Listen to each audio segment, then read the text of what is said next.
Hi guys, welcome to my new video. तो यार चलो शुरू करते हैं ना। तो यार कभी आपने बाइक चलाई है या फिर साइकिल चलाई हो? चलो अगर नहीं भी चलाई तो किसी को चलाते हुए देखा हो। ठीक है। तो यार मैं ये कह रहा हूँ कि बाइक वगैरह, साइकिल वगैरह या फिर कार वगैरह जो होती है वो सिर्फ रोड पर ही चलती है, एयर में और वाटर में नहीं चलती। तो इसी तरह चार्ज का भी एक अपना रोड होता है जहाँ पे चार्ज फ्लो करता है, और उसे हम कंडक्टर कहते हैं, है ना। और चार्ज सिर्फ कंडक्टर्स में ही फ्लो करता है। अब जैसे कि बाइक के लिए एयर एंड वाटर है जहाँ पे वो बाइक नहीं चलती है, ऐसे ही चार्ज के लिए इंसुलेटर्स होते हैं जहाँ पर चार्ज का फ्लो नहीं होता है।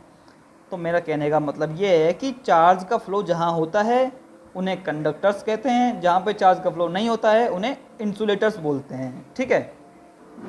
चलो थोड़ी और बातें करते हैं कि यार अगर रोड खाली हुआ तो आपकी बाइक आप तेज़ चला सकते हो, है ना। लेकिन अगर वहीं रोड पर भीड़ हुई तो आपको बाइक को स्लो चलाना पड़ेगा, है कि नहीं है। अगर आप तेज़ चलाओगे भीड़ में भी तो आपको पता ही है क्या क्या हो सकता है ना।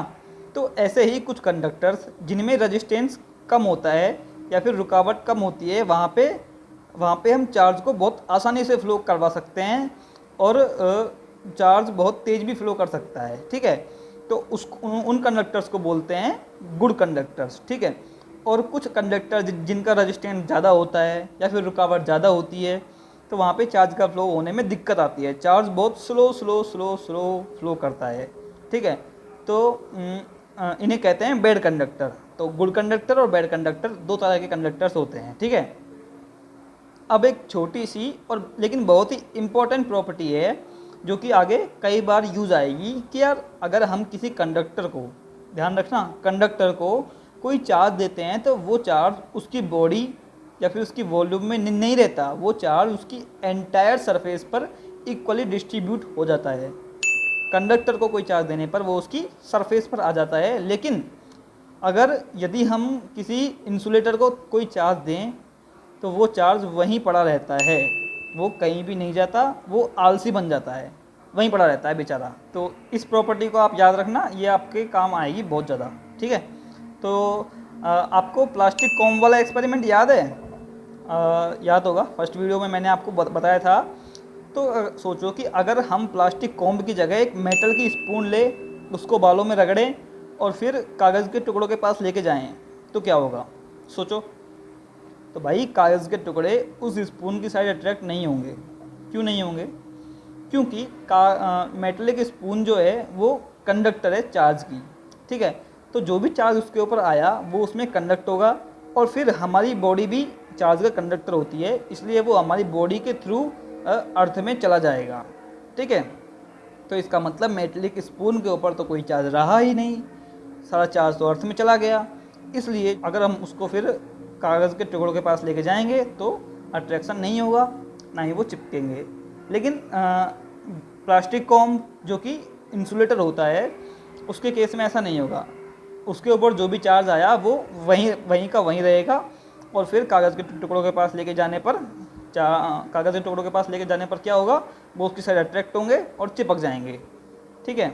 अच्छा, तो चलो अब एक बात और आपको मैं बताता हूँ कि यार जब हम किसी चार्ज बॉडी को कनेक्टिंग कंडक्टर के थ्रू अर्थ से कांटेक्ट करते हैं ना, तो जो उस बॉडी का एक्सेस चार्ज होता है वो क्या करता है, कनेक्टिंग कंडक्टर के थ्रू अर्थ में चला जाता है। समझ रहे हो? इस प्रोसेस को अर्थिंग बोलते हैं, है ना। तो अब इसका एग्जांपल देखते हैं। हमारे जो इलेक्ट्रिक सर्किट्स होते हैं घर में, उनमें 3 तरह के वायर होते हैं, लाइव, न्यूट्रल एंड अर्थ। ठीक है। तो लाइव और न्यूट्रल वाला जो वायर होता है वो पावर स्टेशन से करंट कैरी करते हैं, लेकिन जो अर्थ वाला वायर होता है ना, वो हमारे इलेक्ट्रिक अप्लायंसेस में मेटलिक बॉडी से कनेक्ट रहता है और दूसरा एंड अर्थ से कनेक्ट रहता है। ठीक है। तो जब भी हमारे सर्किट में कोई फॉल्ट होता है और लाइव वाला वायर मेटलिक बॉडी को टच करता है तो मेटलिक बॉडी के ऊपर बहुत सारा चार्ज आ जाता है, और वो चार्ज अर्थिंग वाले वायर के थ्रू अर्थ में चला जाता है, अगर आपने अर्थिंग की हुई है तो। ठीक है। लेकिन मान लीजिए अगर आपने अर्थिंग नहीं की तो क्या होगा, जो भी चार्ज उस मेटलिक सरफेस या फिर मेटलिक बॉडी पर आया, अगर हम उसको टच करेंगे तो वो चार्ज हमारी बॉडी के थ्रू अर्थ में जाएगा, और जब हमारी बॉडी के थ्रू अर्थ में जाएगा तो हमारी बॉडी में करंट फ्लो करेगी, और फिर आपको पता ही है कि यार करंट फ्लो करेगी तो करंट का झटका लगेगा, और आगे तो पता नहीं क्या क्या हो सकता है। ठीक है, तो इसलिए अर्थिंग हमारे इलेक्ट्रिक सर्किट्स के लिए बहुत ही इम्पोर्टेंट चीज़ है, अर्थिंग ज़रूर करनी होती है। अरे यार, हम कंडक्टर की बात करते करते जाने कहाँ पहुँच गए। हम तो चार्जिंग की बात कर रहे थे कि यार चार्जिंग कैसे कैसे होती है। 3 तरीके होते हैं, जिनमें से पहला तरीका हमने पढ़ लिया था, चार्जिंग बाई फ्रिक्शन। तो दूसरा तरीका आज हम पढ़ेंगे, वो है चार्जिंग बाई कंडक्शन या फिर चार्जिंग बाई कॉन्टैक्ट। तो यार जब हम किसी ख़राब एप्पल को किसी अच्छे एप्पल के साथ रखते हैं तो वो अच्छा एप्पल भी ख़राब हो जाता है। होता कि नहीं होता?